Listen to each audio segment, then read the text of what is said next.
연준이 기준금리를 결정하는 구체적인 방법에 대해서 알아보죠. 우선 중립금리 사연실업률 잠재 GDP는 사실 같은 의미입니다. 연준의 목표는 기준금리를 중립금리 중립적 실질금리로 맞추는 것입니다. 중립금리는 추상적인 개념입니다. 예를 들어보죠. 기준금리가 2%라면 물가가 급등하게 됩니다. 이때 연준은 기준금리를 인상합니다. 기준금리를 4%로 인상했는데 물가가 하락하게 됩니다. 기준금리를 3%로 인하를 하니 물가 상승률이 2% 이내로 잡힙니다. 이때 중립금리가 3%입니다. 중립금리가 3%일 때 GDP를 잠재 GDP라고 하고 실업률을 자연 실업률이라고 합니다. GDP 갭은 실제 GDP와 잠재 GDP의 차이를 의미합니다. GDP 갭이 플러스이면 실제 GDP가 잠재 GDP보다 크다는 것이고 경기 과열을 뜻합니다. GDP 갭이 마이너스이면 실제 GDP가 잠재 GDP보다 낮다는 것이고 이것은 경기 침체를 의미합니다. 인플레이션 갭은 실제 물가 상승률과 물가 안정 목표의 차이를 의미합니다. 현재 연준의 물가 안정 목표는 2%입니다. 인플레이션 갭이 플러스라는 것은 실제 물가 상승률이 2%보다 높다는 것이고 인플레이션 갭이 마이너스라는 것은 실제 물가 상승률이 2%보다 낮다는 의미입니다. 연준은 GDP 갭과 인플레이션 갭이 제로가 되도록 기준금리를 설정하는 것이 목표입니다. GDP 갭은 실제 GDP와 잠재 GDP 차이입니다. GDP 갭이 제로일 때 실제 실업률과 자연 실업률은 같게 됩니다. 그래서 실제 실업률이 자연 실업률보다 높으면 경기 침체를 의미하며 실제 실업률이 자연 실업률보다 낮으면 경기 과열을 의미합니다. 미국에서 매월 첫째 주 금요일에 고용지표는 발표됩니다. 현재 연준은 중립금리 이상으로 기준금리를 설정하고 있습니다. 그러면 실업률은 자연 실업률보다 높아지게 됩니다. 연준의 기준금리 인상 효과는 2024년 4월부터 나타나고 있습니다. 실업률은 계속해서 상승하고 있습니다. 물가 상승률도 24년 4월부터 꾸준히 하락하고 있습니다. 이것은 연준이 기준금리를 중립금리 이상으로 높였기 때문입니다. 이것을 직관적으로 이해를 하면 호경기에는 기준금리를 인상해서 경기를 진정시키고 불경기에서는 기준금리를 인하해서 경기를 살린다는 의미입니다. 여기서 의문점은 호황기에 왜 기준금리를 인상해서 경기를 진정시켜야 할까요? 그 이유는 물가 때문입니다.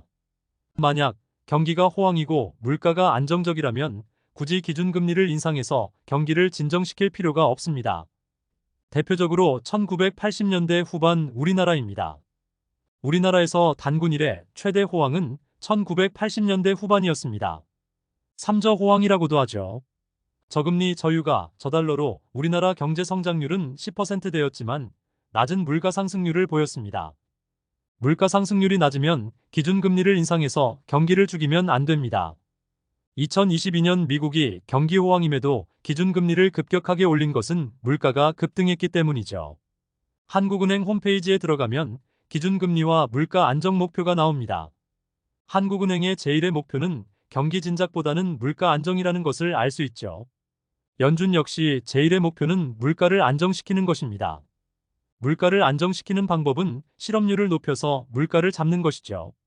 즉, 기준금리를 중립금리 이상으로 높여서 실업률이 자연 실업률보다 높게 형성되게 만들면 물가는 하락하게 됩니다. 이것이 핵심 포인트입니다. 9월 6일 미국에서 고용지표가 발표됩니다. 9월 11일 소비자 물가지수가 발표되죠.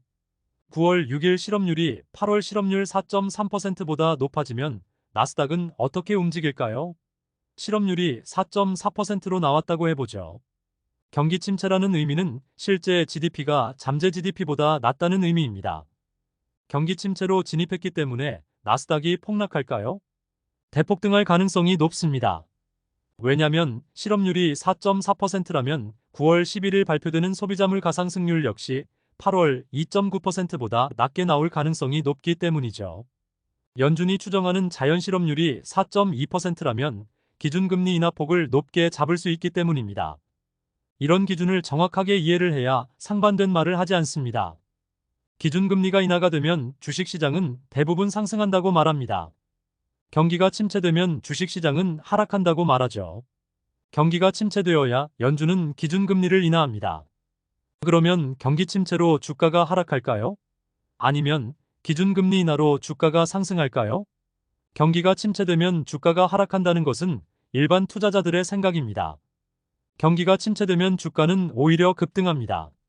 잠재 GDP가 실제 GDP보다 크게 낮기 때문에 연준은 기준금리를 크게 인하하게 되고 주식시장은 대폭등합니다. 9월 6일 우리나라 시각으로 PM9시 30분에 고용지표가 발표됩니다. 고용지표에서는 실업률이 예상보다 높게 나오면 경기 침체라고 하면서 나스닥은 급락하게 되고 이후 경기 침체로 기준금리 인하 가능성이 높다고 하면서 주가는 다시 폭등하는 현상이 나타날 가능성이 높습니다. 만약 9월 6일 실업률이 4.4%가 나오면서 나스닥이 폭등했다고 해보죠. 9월 11일 소비자물 가상승률은 2.9%보다 낮은 2.8%로 나와야 합니다. 그런데 3%로 나오게 되면 나스닥은 어떻게 움직일까요? 대폭락합니다. 실업률도 오르고 물가도 올랐기 때문입니다. 이것을 스태그플레이션이라고 합니다. 1970년대 현상입니다. 경기 침체일 때 주식시장은 하락하는 것이 아닙니다. 경기 침체이고 물가도 상승하게 되면 주식시장은 대폭락합니다. 연준은 경기 침체에도 불구하고 기준금리를 중립금리 이상으로 유지하기 때문입니다. 경기 침체 중에서 주식시장이 폭락하는 시기는 2022년이 대표적입니다. 원자재 가격 급등에 따른 물가 상승입니다. 유가가 폭등하게 되면 경기 침체가 나타나고 연준은 물가를 잡기 위해서 기준금리를 올리게 됩니다. 전 세계 불황의 시작입니다. 유가가 폭등하면 주식, 부동산은 대폭락하게 될 것입니다.